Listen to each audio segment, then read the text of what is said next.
Hello, beautiful people, and welcome back to another episode of Two Girls, One Doc. One Doc. It's your girl, BD. Foreign's the fiance. And we are back like we never ever left. Hey. Yeah, we're back. How have you been, babes? I've been good. Am I lip-syncing the mic enough? Yeah, a little bit closer. A little bit closer. Send us your man. Oh. Sorry, your fiance. Oh. Okay. So close. I don't know how we got here, but here we are. Turn off the lights. Oh, God. Lord, help us. Lord. Help me, Jesus. Help me, Lord. So today's documentary, I really enjoyed it. I loved this documentary. I feel like if I was a documentary, it would be this. This would be it. Even this or a sex sure. one, but more like literally, this documentary was me. It was great, and the thing is, it's a very visual documentary. So, yeah. So either you can watch it. That's if you're in the UK on Channel 4, or you can just look on our Instagram. Yeah. Two Girls, One Doc, and see whatever screenshots we managed to share. Yeah. With it, because. Wow. Can I just say, okay, I think we need to say what it is first, then I can say this. Oh, right. So did I not do that? Okay, the documentary is called The World's Most Luxurious Airline. And can I just say, I feel the crime here, because we are a crime, in brackets, documentary podcast. The crime here is that I'm yet to experience such luxury. Exactly. That is the biggest crime. That is the biggest crime. It's not that these things exist. It's not that they cost what they cost. It's that I am yet to experience such. I am living on this planet, walking and breathing, but I have not experienced this. And this just made me be like, I'm a raggedy bitch. I'm a brokey. Brokiana. I'm a broke ass bitch. Bitch. No, they can't see the twerk. Video on the twerk. They can't see the twerk. Right, she's cool. there. But this, have you ever watched Come Fly With Me? Oh my God. Oh my God. I was like, wait. I love you so much. Am I watching the wrong? I love you I was like, did I click? Much. Did I click the wrong link? Especially because do you know the he who I'm talking about? Michael Andreou. I love you. He looks like so much. Do you know what? Let's begin, because this makes no sense to you right now. It makes zero sense to you right now. And this is why, like, I know we have domestics on this show. A lot. I know we do, but like the She love be my is ass. so real. Like, I love this girl so much because she's just in my head. She's a bit of me. She's a bit of me. A bit of me. Right, let's go, Barbie girl. Scoot, Okay. scoot.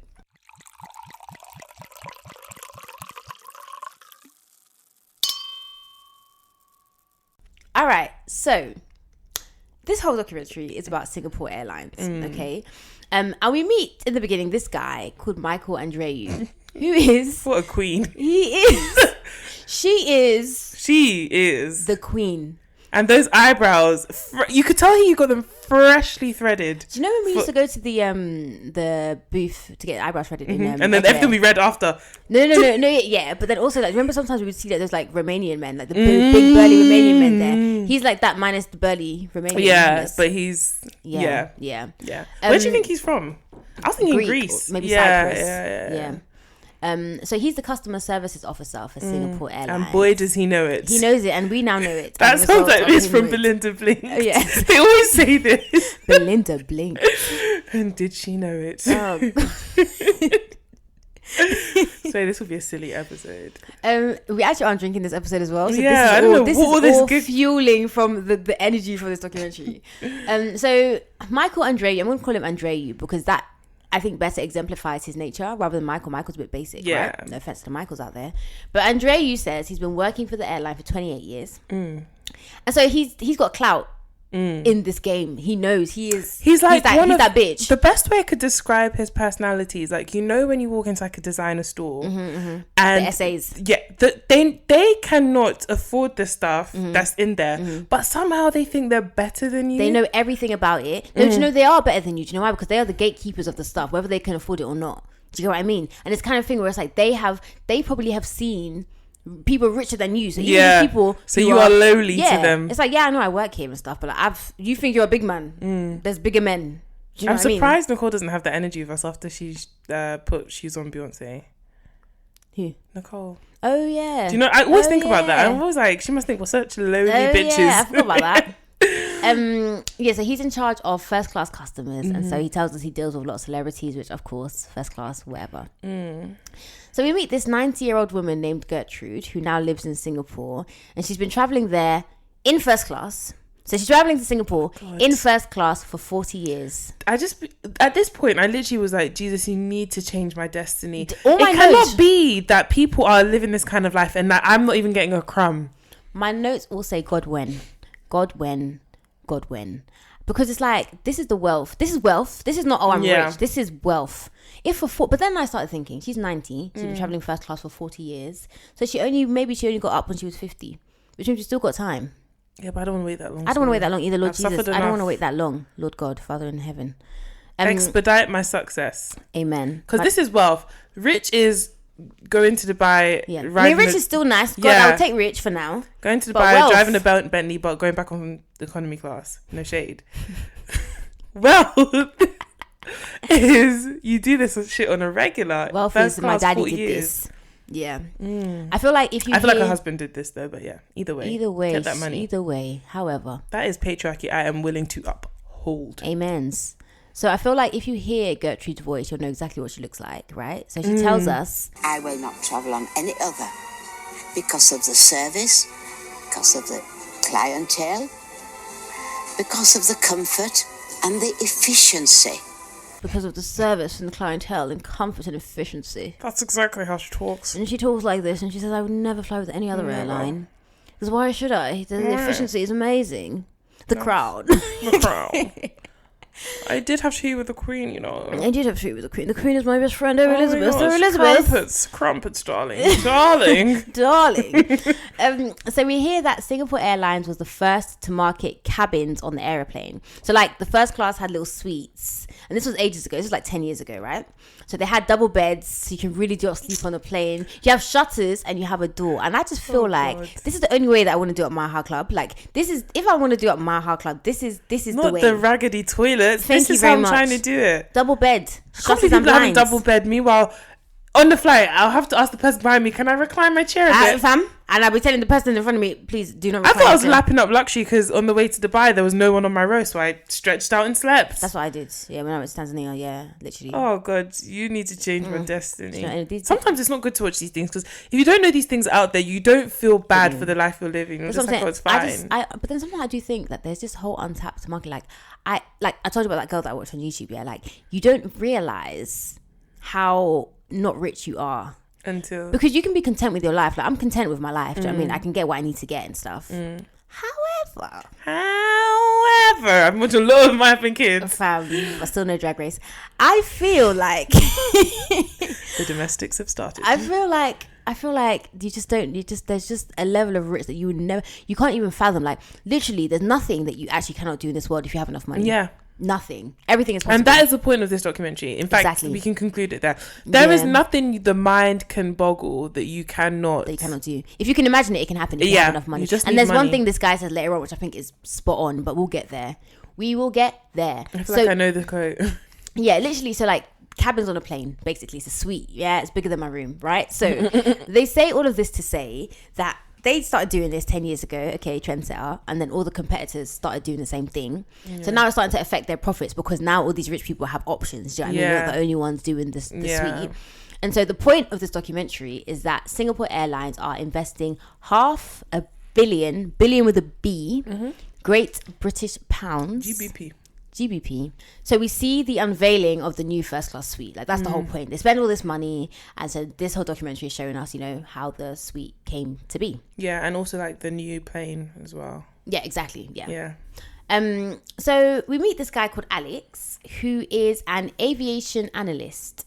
And I feel like at this point, like we just meet him, I feel like I'm going to like him. I don't know why. But he looks really young. He's really slim, curly hair, tanned. He looks kind of Greekish as well. Yeah. And he has a lot of followers on Instagram. And I thought that he's kind of like the Molly May of airlines. Yeah, but I think the aviation analyst is a made up job title. No, of course. I think he's influencer. Yeah, he's just like an aviation influencer. Yeah. But it just sounds... But what a life to live. Fam, Alex is... But this is the thing. You need to find like... In your this niche. life, that's all. Once you find your niche... Like, and you capitalize on it, you're fam, good. You're like good to go. that kid on YouTube that just reviews toys. Yeah. Fam, what can my niche be? But I thought you do like reviews and like giving your opinion. But chatting shit is your niche. You just need to nicheify it down a bit more. Because even when you were doing your lives and stuff about TV shows, yeah, Yeah, and there's TV shows forever. That's something that's never going to die. Oh, well. Speaking Dun, of, watch wink, the wink. space. Look at me. Come on, try to say I'm a hater, fam. I'm the wingman. Who said you a hater? No That's wings. your guilty conscience. No, you do. You always say I'm bad vibes, and do you know what? Oh yeah, And do you know what? Let's get into this because I actually resent that because bad vibes is actually. I thought we were gonna have like a domestic free episode. Clearly we're not. Bad vibes is bottom tier of things you can say to somebody. Really? Okay. No, cool. No, don't worry. I could say that like. I say you have bad vibes, but I'm not saying you are bad vibes. I don't own bad vibes they're not synonymous with me. I mean, it's a With bit of banter. You're obviously funny. not bad vibes because I wouldn't be friends with you. Guys, in the end, Alex is from Essex. He seems like one of those wonder kids, right? And this bit I was like, what he basically tells us how he can recite flight announcements. Yes, that was crazy, and he does it in Arabic. He said even though he can't speak the languages, he can just like recite them. So one of the languages, one of the languages is Arabic, and he literally does it. سيداتي وسادتي مرحبا بكم في الخطوط الجوية قطرية 454 إلى دوحة قطر إن شاء الله. It's mad. And just for the people who don't understand Arabic, obviously I'll translate it for you. He basically says he's welcoming everyone on board to the flight 454, bound for Doha, departing shortly. But the thing that's just me being able to speak Arabic, letting you guys know what he said. The thing about it also is that he has the tonation right. Like if I just closed my eyes and I heard someone say that, but like it's just an Arabic man talking. Because I remember when we were going to Tanzania, we had to go through Doha, and so they were announcing it. And obviously, I don't remember exactly what they said, and I don't know if it was right. But it sounded the same. Yeah. Literally, it sounded the same. Crazy. But he lives at home with his mum, and I feel like this is a theme with all like aviation tech people. enthusiasts. I didn't even talk about the other one because I knew you would. So I said, let me just give you a you didn't talk about it? No. I noted where he came in and I said, let me leave her because I know she's going to have words. I have words for days I knew about you were that going to have guy. words. But no, Alex is calm. Like, he has a cool gig. Like, he gets invited to try out new features on planes when they come out. Like, I think for us, right, influencing is very much beauty and fashion, and that is my sphere. But this is a whole new niche, and it's an amazing one. Yeah, it very much is. Like he goes on flights for the first time. He does bits. His thing. He does bits, he seems to be respected within his community. Yeah, because they invite him. Like it's like, what Alex says really holds weight. Exactly. And so the reason he's on this documentary anyway is because he's been invited to test out Singapore Airlines' new design. So it's being designed and made in Wales. I don't know why that was so random to me. Yeah, not because it's Wales, but because it's so far from Singapore. Yeah, it's like. Sir, why not just do it close to home? Like, could you not? Fam, would it not be cheaper? Shipping's gonna be crazy. Would it not be cheaper to bring the people to? Anyway, I guess they have their factory. Yeah. I don't know, but it looks mad complicated. We see one guy who's like telling us about how like certain things work, and then the director asks him, "Have you ever flown first class?" And he's like, "No, probably never will either." I will never open my mouth to say that, but. It really broke my heart because I was it's like you imagine working for this that you know. At least the good thing though, if you're building it, you kind of experience it because you'll see it, you'll step into it, but you just really. But then also, even though you're experiencing it, you're not because you can never really afford that. I know. It's like the people who are making Pretty Little Things clothes and getting paid nothing. They can't afford that. Afford it. Yeah. So it's kind of just like, I don't know. It kind of made me sad a bit. But, sickening. And whatever. On that note, please stop dancing from PLT on the TL. It's enough now. It's okay. It's okay. I don't know what, it just feels like racism to me. I don't. It smells racist. I don't know what it just feels. Something about it does not feel right to me. And you know that the owner guy tweeted, he's like, okay, cool. I'm going to give away $1,000. Also, it's dollars now. It's no longer pounds. Yeah. Sorry. Because it's cheaper. Because that's no longer pounds. Yeah. It's no longer £1,000 that we're getting. But yeah, no, stop dancing. It smells racist. I kept seeing ASOS's tweets. I was like, why do I keep seeing ASOS tweets? And I realized I followed them and they didn't let me win. So why am I still following you? The way I'm going to unfollow all of them. But also someone did say that they feel like PLT are doing this to distract us from kind of like, obviously, the stuff going on with their warehouse and this and that and the third. Yeah, like it's a good marketing technique, and it is. Because now all the people who were crying out that, PLT did it, myself included, were we not? Pick me. Yeah. So. The thing is like I understand like cheap clothing, like affordable, not even affordable, cheap clothing, because if there was like PLT and stuff when we were in college and stuff, that would have been easy clothing to be able to afford and stuff like that. But I don't know, like when I see like big women like standing PLT, I'm just like, fam, you have a job, you have a career, like you don't have to do this. There's Zara there, you don't have to do this. I don't know. Anyway, either way, I didn't win anything, and so I'm bitter. So take from that what you will. So it turns out this part was really random, but like Singapore was also a colony of the British, and I just have in my notes, who did these men not colonize? Fam. Like I just literally anyone they could see, they're like, oh, I want that one. I want that one. I want that one. Fam. So they got their independence in 1963, which is mad because not even that. We were 1960. Nigeria was 1960.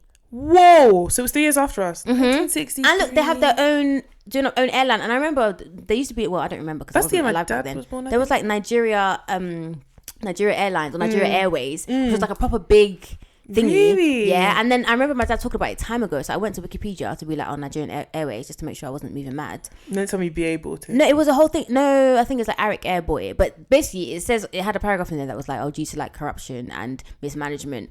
Da. Oh gosh. Yeah, why? it's wild because it used to travel international. It used to go, and this is another thing. I feel like the reason why BA and all these man can charge us crazy to go back to Nigeria is because they can. Because what do we have Nigerian air? Even America have American Airlines. Like, I don't know, man. Anyway, I just thought I'd mention that.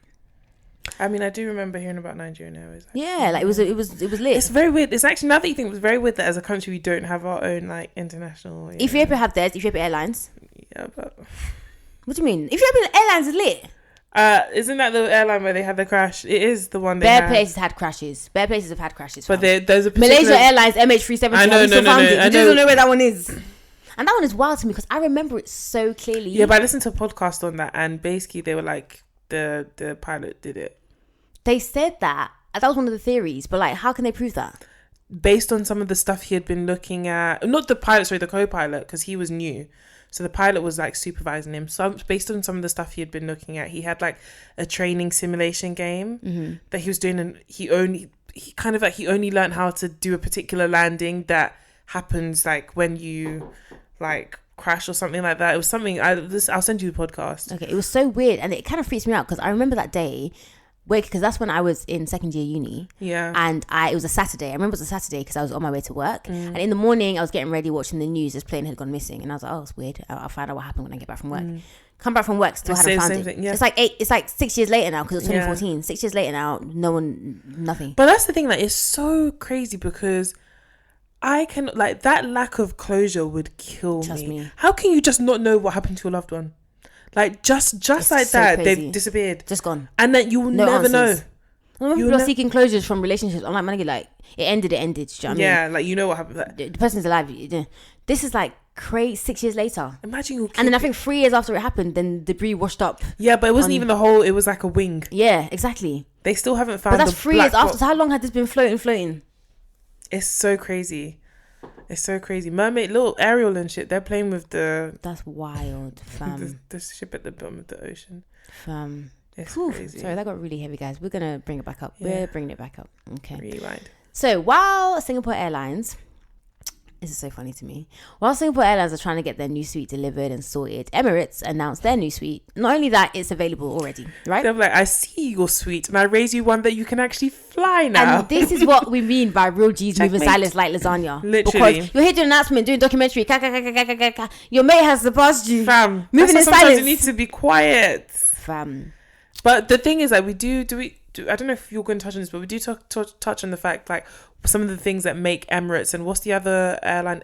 Etihad. Yeah, like why they're able to move so quickly is because they have that injection of like Arab money. Arab money. We getting Arab money. Yeah, it's true. And also like them man don't play, man. Their life is luxury. Luxury is because even when we went to Dubai.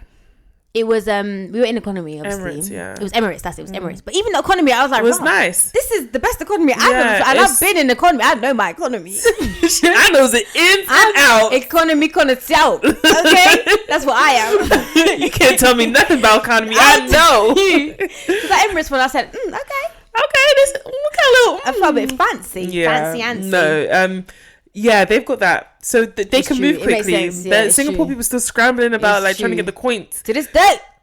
I remember like call one shake. Bring. He pays for it. We see a video of the Emirates one, yeah. One of Alex's mates, obviously, because they were in the industry, sent him a video. And that one was, I think it was low-key better than the Singapore one. Yeah, the Singapore one is not all that great. It was just a bit, trust me, I would be mad if I paid that piece. But we'll get there. Yeah. The Emirates one was nice, but I would expect nothing less. But the guy also says that one of the suites that they're creating. Like, so if you add up the cost of one one suite, it's a 3-bedroom house. Yeah. I mean, obviously in Wales, but still. I mean, that's 50 feet. It's true. No, it's true. But it's crazy. Yeah, it's crazy. Yeah, it's wild. It's so wild. It's so wild. Anyway, so money now we're back with money. See money, yeah. Okay, money will see me. So we're back with Michael, and this is where I said that he reminds me of the people on the show Come Fly With Me. Come Fly With Me is just like a British comedy with David Walliams and Matt Even Lucas. though there's some... It's very problematic. Yeah, but it's just very go watch problematic. It. Yeah, it's funny. I feel like if you know of Matt Lucas and David Walliams, like you already know the vibe, and that is exactly it. You know, what's his name? David what? Walliams. Yeah. So you know his character that like his character. Yeah. That's exactly what Michael looks like. That's Michael Andrew. Yeah. Yeah, exactly. I literally, when I watched, I was like, am I watching the And then I thought I was imagining things. So then I went and I typed in Come Fly With Me. I was like, did I imagine this show? No. I typed in Come Fly With Me and I was like, right. Okay, I'm not mad. Because even the sound. Yeah, just the way he is, just his mannerism, and even the way it was shot. Yeah, like, it's it was very just, Come Fly With Me. Very Come Fly With Me. I'm going to go and watch it again. Yeah. So we learned that Singapore Airlines is like the pride of the country. Because apparently, I didn't know Singapore was that small. It is. I really want to go to Singapore. Yeah, I really want to go there. But first of all, the airport apparently has got like cinema in it. Like it's mad. Yeah, like I always wanted to like travel through Singapore. Yeah, to go maybe do a few days, then go. Yeah. I really just want to do Asia in general because that's one place I haven't visited. I'm tired. It's not even America. Should we do girls trip? I'm not going to America for a while. Yeah. Should we do girls trip after my wedding? Yeah. Pre my wedding, I'm very like. No, but we need to do a girls trip next year though. Okay, so I've been looking at like wineries. Maybe like, we can do one, incorporate it into my hen.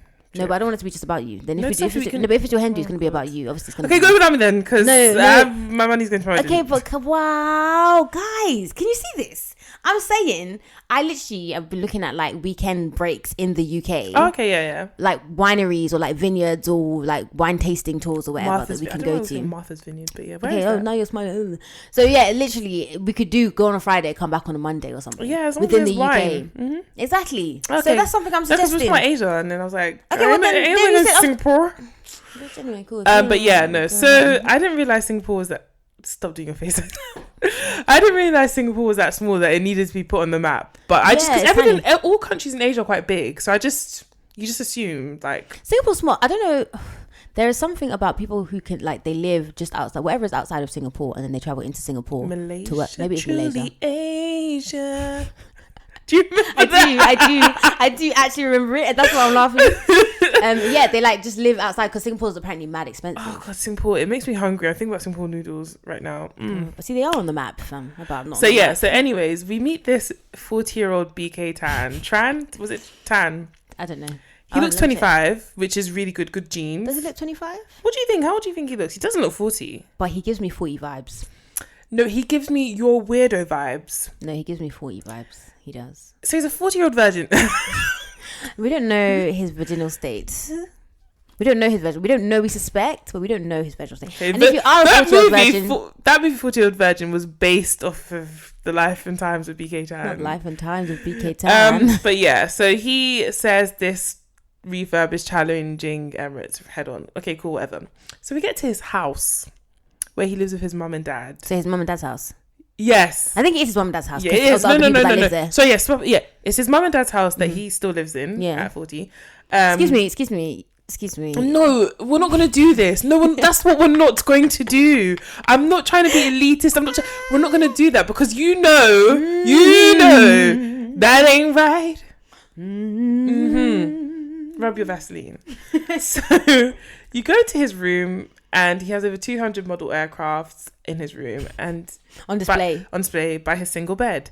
And it's kind of like was it single? Yeah, because it needs space for the planes, man. You have but it's one thing to still live at home at 40, but it's another thing to have a single bed. It's childish. No, I think the single bed and it had aeroplane covers. Whoa, this is how you know because what woman? But the single bed represents you not wanting to invite anybody. True. But then I guess in your household you're not going to bring someone to your mum's house. Or man, sorry, I'm not trying to. Yeah, okay, you're not going to bring a partner to your man's house. Yeah. To your mum's house. To your mum's house. Big arms to your mum's I'll bring arms out to your mum's house. You don't want to bring no beef. Bring some beef, you'll lose some teeth. And again, wow. Okay, on my own then, fine. You are on your own with that one. Fake I'm friends. not really UK. Yeah. It's really a shame. So yeah, and he had his nieces in the cabin uniform as well. Yeah, so the nieces. This is where I was kind of like, oh, okay, so this is like a family home. I don't know, because you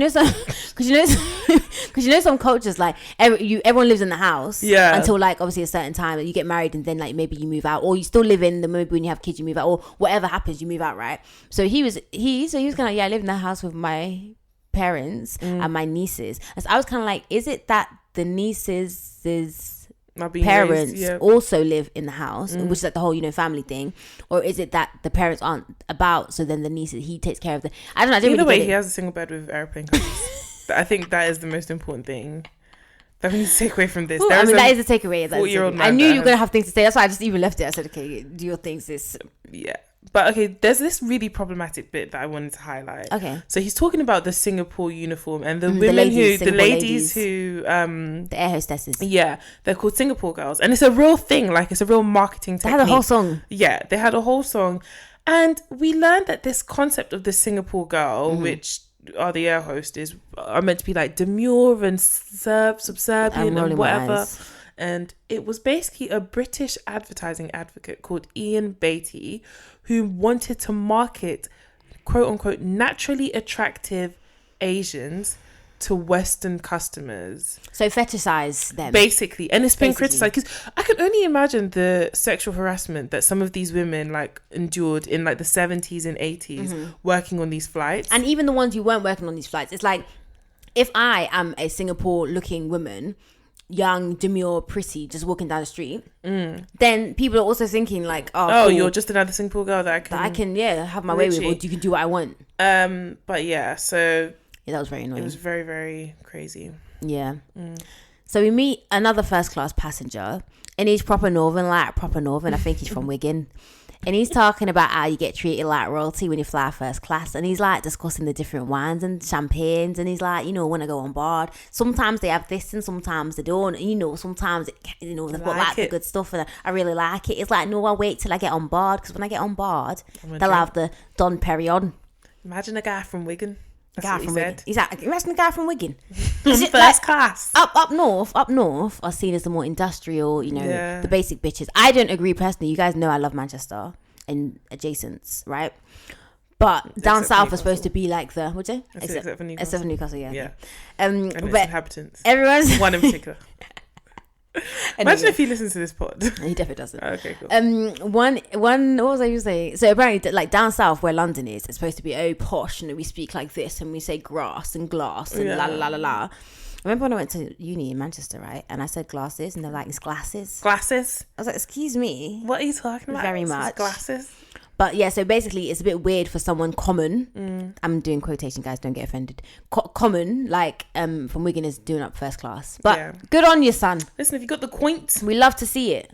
Also, Godwin. Okay. Yeah. So we're back to Michael, because I love the way the documentary does this. It's Michael. Like we go back and forth different processes, within stages of the So we're back to Michael, and he says, I'm very good at spotting our first business class passengers. They've just got this aura about them, very chic, just fabulous looking all around, really. So yeah.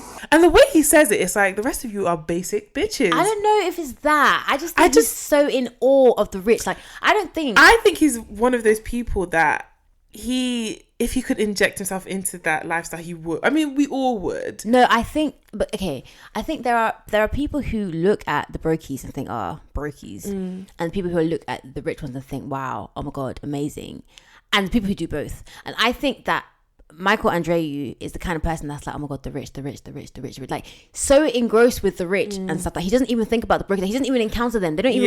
He is broken in his life. Yeah, he focuses on the first class in his job anyway. Yeah, exactly. He doesn't care about anyone else. He doesn't see anybody else. He is in awe. Like he laps that shit up. He loves it. Oh, what a queen. He loves it, and I love him.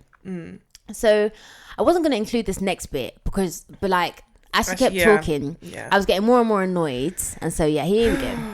So one of the flight attendant trainee people is saying how many of the first class workers are men. She's like, loads of them are men. And she says that this is because you have to work your way up. Like you go through different stages and stuff, like with any job, I guess. But women usually have kids and then they leave. And then she says, the men will be able to stay on. They don't have to worry about putting on weight after childbirth. And I'm like, sorry, is childbirth the only condition under which weight is gained? Is that the only time that people can gain weight? Is it just women that can gain weight? But and is that only because they can? Way, yeah. Literally. And so I thought she was going to say like, oh, it's normally men because they don't have to worry about breastfeeding or maternity leave and stuff like that. It's like but weight gain. But wait, I said, is everything all right? And then she goes on to say, We do have a returning mother scheme, but of course, when they come back, they must be able to fit into the uniform, yes? Yes, because I think that would be the expectation of your customer. sorry? And I'm not like, oh, Sally, or like Angel Lee, you are now not wearing a size 6. It looks like you're wearing a size 8. You're a size 8 I now. don't Oh, care. sorry, I want my money back. Just give me that Dom Perignon, like. Fam, I was just like, sis, and then I think this literally goes back to, and I think why you mentioned that thing about the British guy sort of setting these standards is so important, because it's like, this is so arbitrary. This doesn't mean anything. I understand that maybe there has to be weight requirements in terms of being able to fit through the aisles and maneuver and whatever, but how much weight are you really gaining? Going from you being in that size to having a baby, like, it's not significant enough that now you cannot do your job. It's really bad. Right? Or am I bugging? No, you're not bugging. No, literally, I put it down because it was ridiculous. But I think at this point we'd seen a lot of stuff that already was really problematic. Yeah. So I was just like, oh, even here with the makeup goes. stuff and the literally, kind of and hair I was just stuff. like, when I was watching this, I was like, this is not going to age well. This documentary. I can't remember when did this 2018. Yeah, I was like, no, things were a bit. They should have been known better. No, but I think the reason why it won't make a difference is because it's Singapore Airlines and it's Singapore. It's got nothing to do with us. Like, us going on and hooping and hollering about it doesn't matter. But the people who fly it, who like, anyways, I haven't seen anything. So because somebody is upset about somebody saying it's put on weight, I should not fly my. Oh no, but it's the culture of to a different airline, yeah, it's the culture of the whole airline though. Like, it's a very problematic culture. Even like when you see that Amy Lynn. The makeup woman, she's horrible. And you're not even fine. Cover your sis. You yourself. She told one girl, you ain't no prize. Oh no, I do. I talk about it next. Okay, let's get into it. So basically, they're extra in it. There's one bit where they're literally measuring the size of a bun to make sure it's regulation. And then when I say when I say she gets out a ruler to measure the bun. Like, I've seen obnoxious buns, and you don't have to measure them because you just know. Like, the makeup woman, so that's the Amy person. She's telling one girl that her ears are poking a little bit. They said she said they're a little on the ugly side, and she should cover her ears next time. Sorry, said cover some of your forehead. The way your bun is makes you look like a young mother-in-law. She said, you need to, she was saying, okay, you're lucky you get to keep your hair. Oh no, you're gonna have to cut your hair. I said, who are you? Like, who are you? You ain't no prize. She really is. Yeah. Anyway, to me. So let me just to you. So this next bit, Michael's getting mad excited because the royal family are flying, and he's like, oh, I can't tell you who it. Basically, he's telling the camera, like, oh, I can't tell you who it is because we see really important family, blah blah blah. Then we found out, and we know for a fact it's not the Queen. So then we found out it's the royal family. I said, oh, cool, Lizzie and them, man, yeah. And then it's the Brunei royal family. I said, where is the Brunei? I literally was like, nobody knows who these people are. I could walk past all of them and you could be sitting next to me in economy. I wouldn't know. I wouldn't know. I hate to say it. I hope I don't sound ridiculous. I don't know who this man is. Sorry, that man.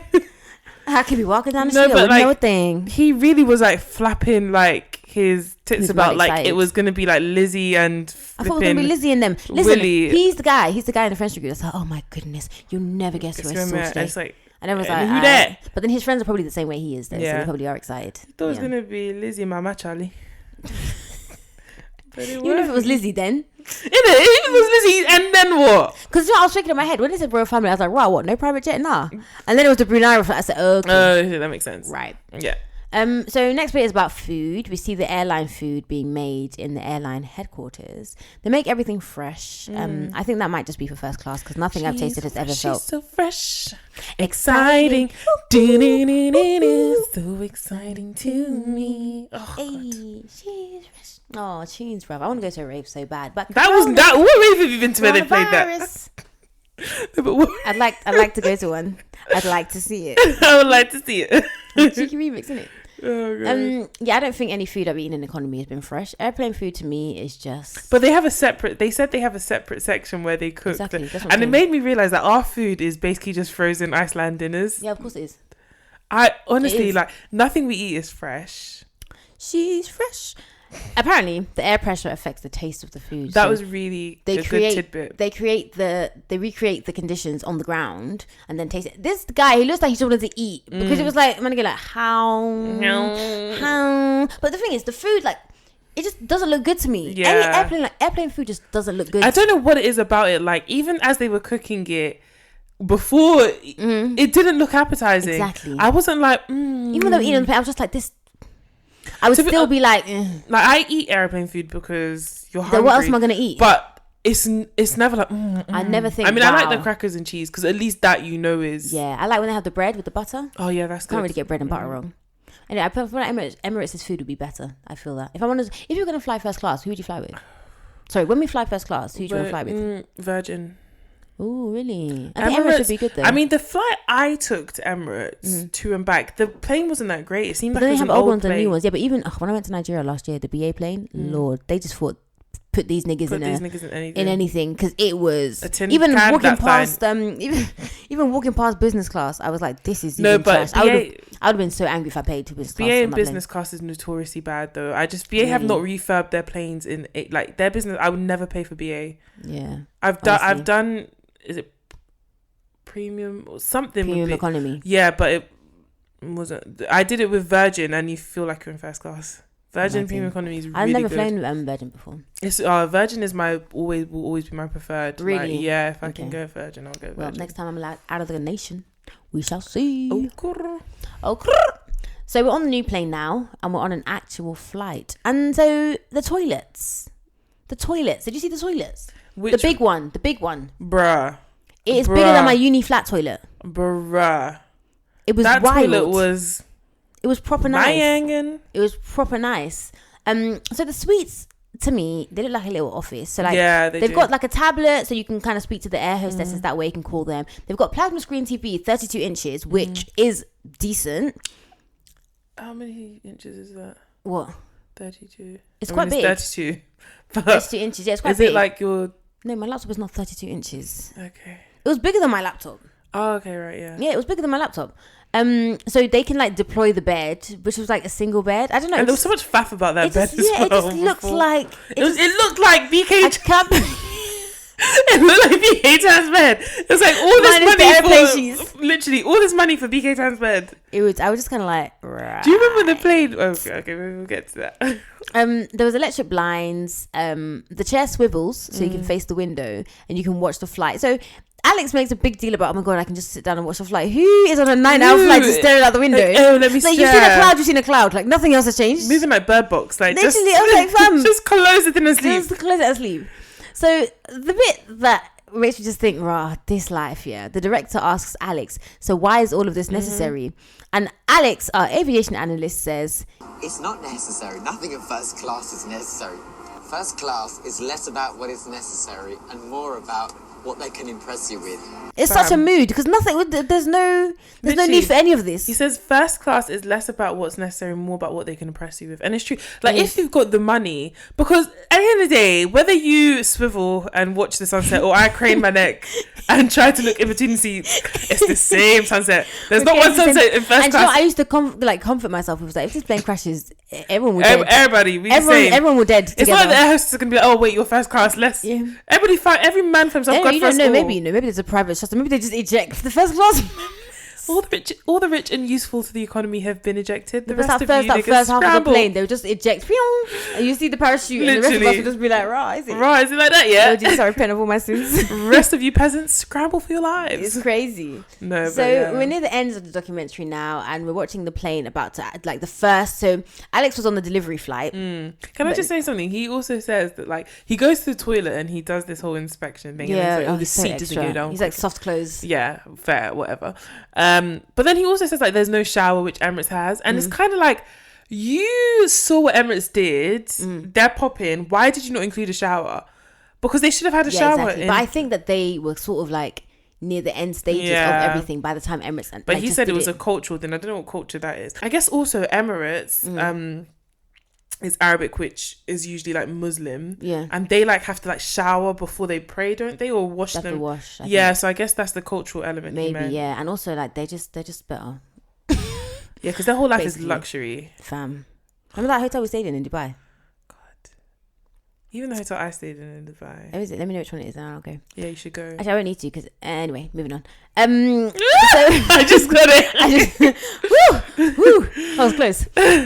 So we're near the end now and we're watching the plane about to leave and we see some like passengers' opinions. There's one guy who like, he kind of seems like a basic guy. He's just kind of like, it's almost like they paid him to be like, oh, you know, pretend you're rich and come and sit on the plane. I didn't really buy like he had You don't money. buy it? No, and he was late or something. The ticket. Whatever. He was late or whatever, and then he has to like wait in economy. How have I got a first class ticket and I'm still waiting with economy? No, but if that was a bit weird to me because it's like if you're first class or whatever, you get called first. Yeah, and then if you're whatever, you just go. You just go and show your ticket, no? Yeah, and that's they let you through. I don't understand. I didn't believe it. But then there was this British couple. They were quite old, and they tell us we fly in Etihad's first class cabin all the time, and they're disappointed with Singapore Airlines. Very disappointed. There's not enough room for two double beds, and we have to show one. And just but imagine being their age. Though. Imagine being their age and like deploying a single bed and lying on a little camp bed on the. But I think they were in two singles. No, exactly, but that's what I'm saying. No, not together. Just even on your own. No, with all your aches and pains. I know. Oh right, yeah. Okay, do you know what I mean? Enough, yeah. Lying on the. I don't know. It just didn't. But the thing is, at the end of the day, though, what they said is there were only two double bed suites, and they didn't get one. So you knew. Yeah, so it's not the airline's fault. You just didn't get one. So I mean, what you gonna do? Do you know what? When you're rich like that, I feel like that you can complain about anything, and you just want what you want. He said nothing works, and it's not that. I don't know what. It's like, well, clearly it works to work because he was swiveling about on that chair. Doing swingy, swiveling to high heavens, mate. So we end with my favorite part of the documentary, and it's Michael Andreou, of course, and he tells us. Let's face it. If I had the money, I would never fly economy. I would always turn left. I would never turn right. May we always turn left and never turn right. In Jesus' name, let the church say amen. Amen. May we always turn left. May we never turn right. Amen. That's my new prayer point. Honestly. Jesus, turn my life left and never right. And never right. Hey, God. Oh. Because obviously, for those who don't get it, like, you know, when you walk into the plane, obviously, us brokies, I've only ever turned right. Because that's where the brokies. And it's mad because business class is also when you turn right. Yeah, because you have to go through business class to get through. So that's how I know it looks and like. I don't like going through that stuff. Like, how dare you can see them. So you can see the way they look God, at you. Yeah. You can see it. Just sitting down there with their champagne. Yeah. That's good. Can you move, please, so I can. Can you move your leg? Yes, I'm going to economy and what? Oh God. And you know my parents always fly like business or whatever and then leave us. They leave you in? Yes, they're like, bye. I would do that. And they always call them first. Yeah, of course. So they're like, okay, well, we'll see when we get home. Bye. I would do that to my kids. You haven't earned this. Yeah. I remember I saw children when I was going to Nigeria. You saw children? Yeah. Children in business class. It kills me. It kills me. Can you get something for your elders? Are you alright? And it kills me to know how much I really love you. So much I want. Ooh, ooh, ooh. Yeah, no, that kills me. I hate that shit. Why? Yeah, it makes me mad. Oh God. Makes me so mad. But this is the thing. I don't want to begin flying first class or even business class and then have to go back. So I'm just like, so you need to maintain. Yeah. So when I start, like, there's no going back. Can't go back. Yeah, it's just like what Olivia and Thingy said last episode. Like, you can't go back. You can't go back. You can't go back. Something's like crack. You just cannot go back. Can't go back. It's crack for life. And I need that crack. Yeah. In terms of airplanes, guys. Yeah. FBI Not the please. But yeah. But you know, I really enjoyed this documentary. I really loved it. If I was documentary, this would be me because it was all luxury, lapping it up. I think we should find more that are similar to this and just do them every once in a while, just to remind us of our goals. Just a documentary on me. Which first class have you flown? Oh, even do you remember BK? So in this documentary, BK Tan actually goes and he watches. This guy has no time. I mean, he has all the time actually. Yeah, no life is what he has. He goes and watches and he's like, "Oh, I should have been on that flight." And it's like, "No, you shouldn't have, because if you should have been, you should have bought a ticket and been there." It's not a thing that's like, oh, like. But then I feel like when people bought the ticket, they probably didn't realize that was the flight. That it was a big deal. Do you know what I mean? Well, do you know what I mean? Where's it gonna get? Anyway? Yeah, I think you'd have to be a flight enthusiast to know. Exactly. Yeah. But a normal person, you never know. You might have been on a.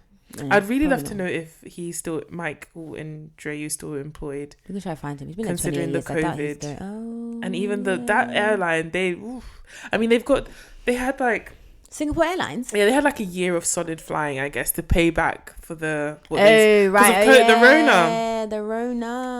This was 2018. Yeah.